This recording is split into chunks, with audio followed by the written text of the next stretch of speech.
A queer immigrant facing deportation says he's concerned for his safety if he's sent back to India. He fled the country 7 years ago after experiencing violence and prejudice, and says Sudbury has allowed him to live a life without fear of persecution or his sexuality.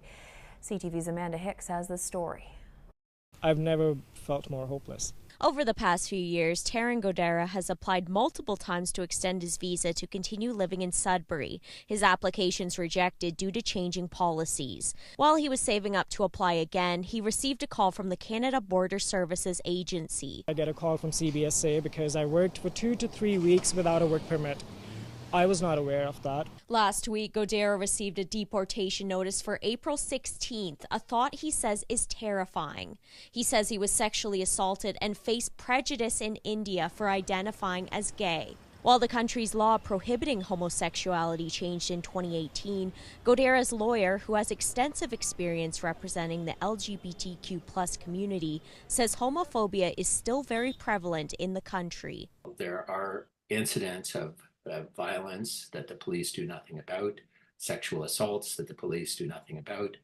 And in fact, one of the ugly sides of Indian society is the tradition of honor killings, where sometimes families will arrange to kill someone who they believe has brought shame to their family. Godara, a muralist and artist, says his friends have become like family, and some have set up a GoFundMe page to help with lawyers' fees. He says living in Sudbury has allowed him to live a life by his choosing and can't imagine leaving all that behind. And I have to pick up everything that I have owned and leave this country, all my friends and family, and go back to a country, go back to the same state of mind that I lived with for 22, 23 years of my life. An immigration lawyer not representing Godara says his case is an example of a system that isn't applicant-centered. An applicant-centric focus where it's not so hard to speak to someone, where it's not so difficult to fix a potential glitch before it becomes a violation of the law, and then by operation of the law, there's very little you can do.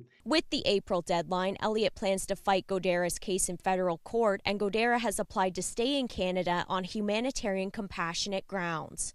Amanda Hicks, CTV News, Sudbury. And CTV News reached out to the Canada Border Services Agency, who declined our request for an interview and say they will not comment on specific cases. In a statement, a spokesperson said in part, the decision to remove someone from Canada is not taken lightly. There are multiple steps built into the process to ensure procedural fairness, and the CBSA only actions a removal order once all legal avenues of recourse that can stay a removal have been exhausted.